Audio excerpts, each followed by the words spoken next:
Welcome back to the ScreenCrush Break Room. I'm Ryan Airy, and this is all of the Easter eggs, references, and little things that you might have missed in What If, Episode 3. This episode is an alternate take on Fury's Big Week. Now, this was the Avengers prelude comic that revealed that all the events of Iron Man 2, Thor, and the Incredible Hulk all happened in the same 7 days. That's why you can see the Hulk's attack at Culver University in the background of Iron Man 2, and why Coulson left. I've been reassigned. Director Fury wants me in New Mexico. Marvel even released a timeline detailing the week, which I wish they would have kept updating to explain this. It's time we change too. But actually, we did a pretty good job making a video that attempted to explain the entire MCU timeline, that I think the video turned out pretty well. The episode starts with Fury's "There was an idea" speech that we heard in the Avengers. There was an idea. The idea was to bring together a group of remarkable people to see if they could become something more. I know, I've heard the speech. And of course, this keeps getting repeated until he finally says, "I wrote the speech." Which means that this was not a spontaneous speech that he just gave the team. Remember, he used this speech to motivate the Avengers to band together and even dip some of Coulson's vintage trading cards in blood. Those cards, they were in Coulson's locker, not in his jacket. The episode picks up right before Nick Fury enters Iron Man 2. Sir, I'm going to have to ask you to exit the donut. Samuel L. Jackson and Clark Gregg return to voice their characters, but Natasha Romanoff is voiced by the great and hilarious actor Lake Bell. What was that Russian Star Wars thing you used to do as a kid? Yeah, I know the one you're talking about. Please, let me hear it. These are not the droids you're looking for. Tony Stark is voiced by Mick Winger, who also voiced him in the Spider-Man cartoon series. Faster than I gave you credit for, Spider-Man. Hank Pym must have taken particular pleasure in cutting the Stark family line because he resented Howard Stark for trying to steal his formula for Pym particles. Tell me that isn't what I think it is. That depends if you think it's a poor attempt to replicate my work. Even for this group.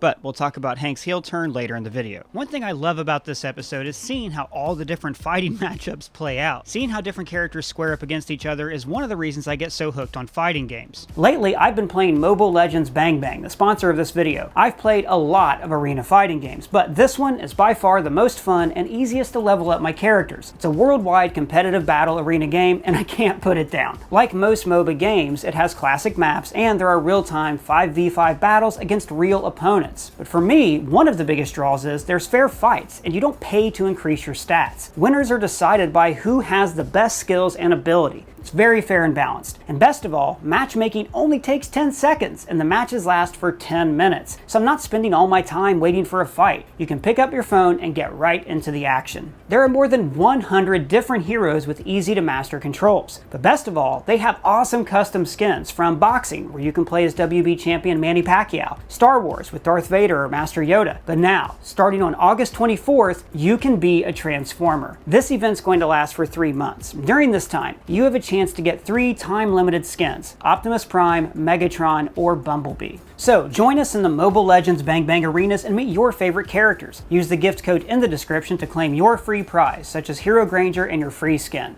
We briefly hear the Avengers theme at the start of the episode. Into a team of heroes. One of a few musical callbacks that we'll hear later on. We also see Coulson's post-credits scene from Iron Man 2 teasing Thor's hammer. Sir, we found it.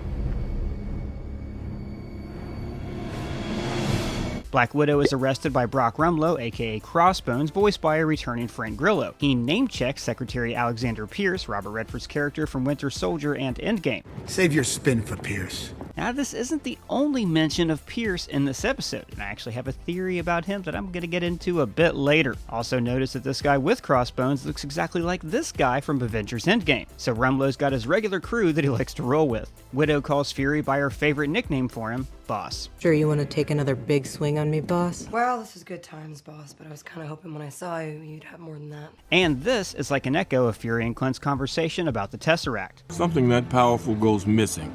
Someone always comes looking. The cube is a doorway to the other end of space, right? The door's open from both sides. Which made me realize that one of the reasons Clint was assigned to the Tesseract was because he had a previous detail watching over another paranormal object, Mjolnir. And this line, it doesn't sound ominous at all, has the same delivery and cadence and tone as this one. Nothing harmful, low levels of gamma radiation. That can be harmful.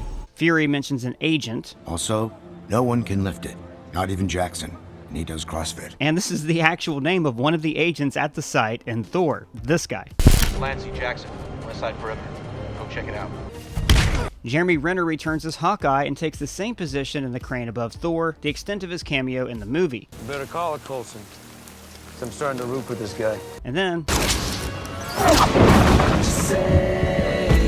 Butterfingers. Afterwards, Fury understands that Barton would not have done this. Barton had a wife and kids. If he was gonna go, it wouldn't be willingly. Remember, the Barton family was one of S.H.I.E.L.D.'s best-kept secrets. Fury helped me set this up when I joined.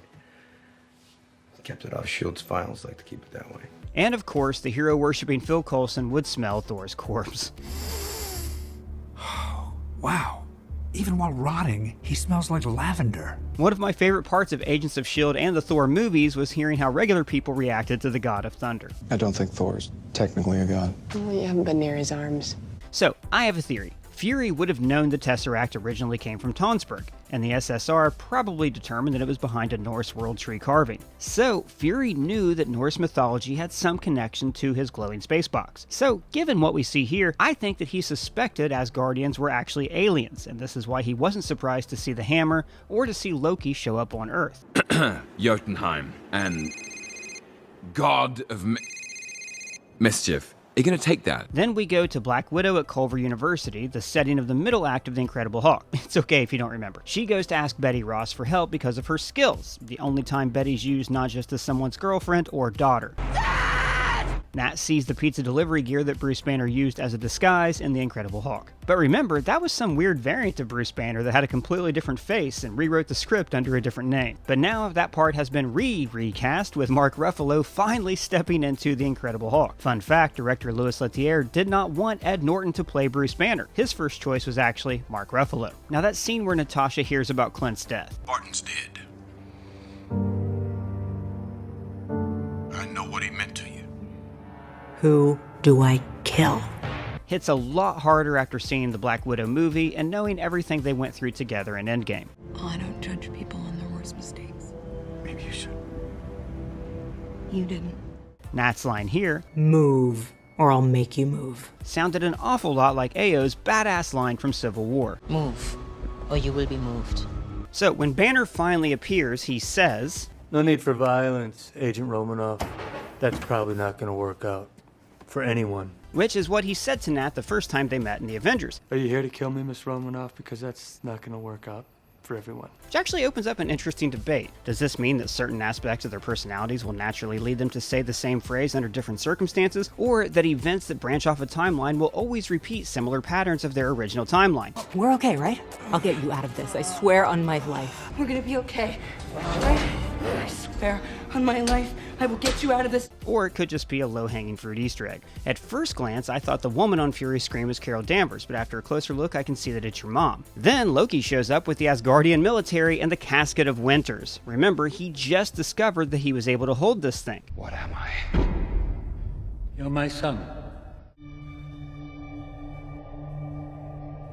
What more than that? As a frost giant, he would be the only Asgardian capable of using the weapon. Coulson says, "Look like they're from Earth?" Maybe Middle Earth? referencing the Lord of the Rings, and I'm glad that they continue to give Coulson pop culture references to spout. I'll be damned. Tatooine. Tom Hiddleston is back to voice Loki, his true glorious purpose. You would do best to kneel before a god. And Fury's response, "We don't really do that here," is an echo of T'Challa's in Infinity War. We don't do that here. Now accompanying Loki are the Warriors 3 and Jamie Alexander returning as Lady Sif, a part that she skipped in Thor Ragnarok but played in Agents of S.H.I.E.L.D. and in the show Loki, and will soon reprise in Love and Thunder. So remember, all of these events would have taken place before Lady Sif and the Warriors 3 became suspicious of Loki in the movie Thor. Love, he said. They were traitors in the House of Odin. Loki's always been one for mischief, but you're talking about something else entirely. When Banner is attacked by the military and Hank Pym, he's in the same glass walkway where he transformed in The Incredible Hulk. Afterwards, Natasha lands with her three-point landing hair flip. This thing that you do when you whip your hair when you're fighting with the arm and the hair, and you do like a fighting pose. When Banner begins to expand from the inside, it looks an awful lot like this scene from Ang Lee's 2003 Hulk movie.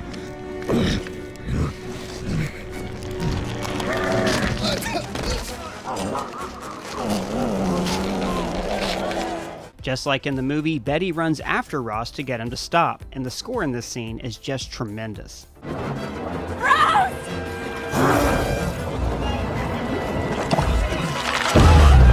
Coulson's password is Steve. I heart Steve. 0704. A nod to his Steve Rogers obsession. It's an honor to meet you. Officially. I sort of met you. I mean, I watched you while you were sleeping. And this isn't the first time the MCU has had fun with the hero's embarrassing password. Give me your login. War Machine Rocks with an X, all caps. So what Widow is doing is looking to see who has recently accessed Fury's file on the Avengers Initiative. This is where she learns that former S.H.I.E.L.D. agent Hank Pym, who's been dead for 2 years, accessed the file. Now, of course, this was actually her father, Hank Pym, using her old login credentials. But look at the people that Hank researched. In addition to the heroes, there's Maria Hill, Fury's right-hand woman, and Alexander Pierce. So why look up Pierce? Because I think that Pierce was the secret villain of the episode. He would have known about Fury's super secret boy band, and known that the Avengers could be a threat to the rise of Hydra. After Hope's death, Pierce recruited Hank Pym to dismantle the Avengers Initiative before they could get started. I even think that he might have caused Hope's death because of a huge Easter egg that I'll talk about a little later in the video. You know, we don't actually see Natasha die. Later, we do see a coffin, but this could just be Fury faking her death. He did that in Winter Soldier twice. Anybody ask for me? Tell them they can find me right here. So I think that Natasha is still alive. That's my big theory. Not the beast! Fury listens to Natasha's message while sitting in Isabel's diner, where Thor did this. Another! You may not have recognized it when it's not set at a Dutch angle. Then he says, I'm not the only Avenger left. And he says this while looking at the Avengers Initiative memo. This reminds him of Carol Danvers because, after all, he first drafted the memo after she left Earth and renamed it after her call sign. And by the way, I just want to address this quickly. Some fans didn't like this, that the Avengers were named after Carol's call sign. The logic I keep hearing is, she's not the first Avenger, Captain America is. And that's dumb. Steve's group was called the Howling Commandos, not the Avengers. And the only reason his movie was called The First Avenger was to help set up the movie Avengers. It was a marketing tool. The first Avengers trailer even played instead of a post-credit scene. Alright, moving on. Then Fury goes to get the Carol pager and Coulson lays it on a bit thick. Is that a beeper?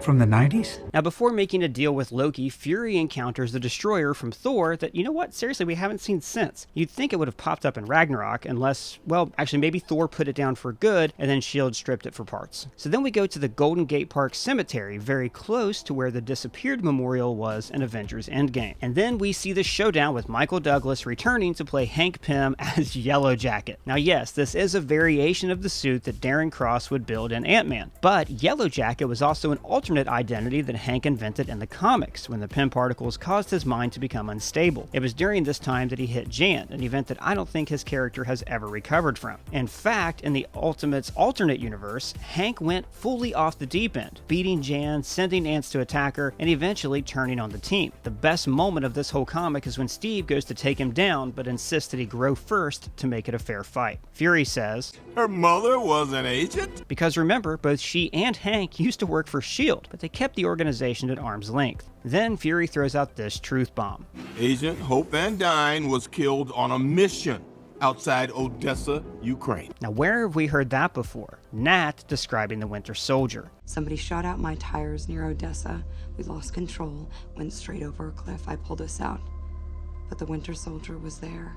So it seems like the Winter Soldier might have killed Hope. Connect this with Hank Pym looking up Pierce, so I'm guessing that Alexander Pierce ordered the Winter Soldier to assassinate Hope, specifically to recruit Hank Pym to destroy the Avengers before they could start. Now, of course, this showdown is really Loki casting illusions. Illusion projection involves depicting a detailed image from outside oneself which is perceptible in the external world, whereas duplication can't. Whatever, his ability to look like other people. The climax of the fight with his multiple selves was a lot like the trick that he pulled at the end of Thor and in the Avengers. Kneel before me. Then he decides to conquer Earth, which, okay, Loki in the movie Thor was trying to impress his dad. He didn't want to conquer Asgard, he wanted to show that he was better than Thor. I could have done it, Father! I could have done it! For you! He only decided to take Midgard after Thor and Odin spurned him. So this doesn't really fit with continuity. But then again, maybe Earth was too tempting of a world that's so primitive and it's basically just low-hanging fruit. So afterwards, he repeats his speech from the Avengers. It's the unspoken truth of humanity that you crave subjugation. The bright lure of freedom hobbles you, diminishes your life's joy. You were made to be ruled. In Times Square, the left-hand screen talks about the green explosive that we just saw at Culver University. Then we see Asgardian ships floating above Paris. Then we cut to the Avengers' coffins, with nice custom-designed logos. Maybe they called Lex Luthor's logo guy from Batman vs. Superman. Alright, so remember earlier how I talked about Fury's big week? Well, on the last day of the week, S.H.I.E.L.D. discovered Steve Rogers, which is why we're repeating this shot from First Avenger. And of course, Carol has returned, and we end with the Captain Marvel theme. Well, that's all the Easter eggs that I found, but if you found any, let me know in the comments below or at me on Twitter. And if it's your first time here, please subscribe. For ScreenCrush, I'm Ryan Airy.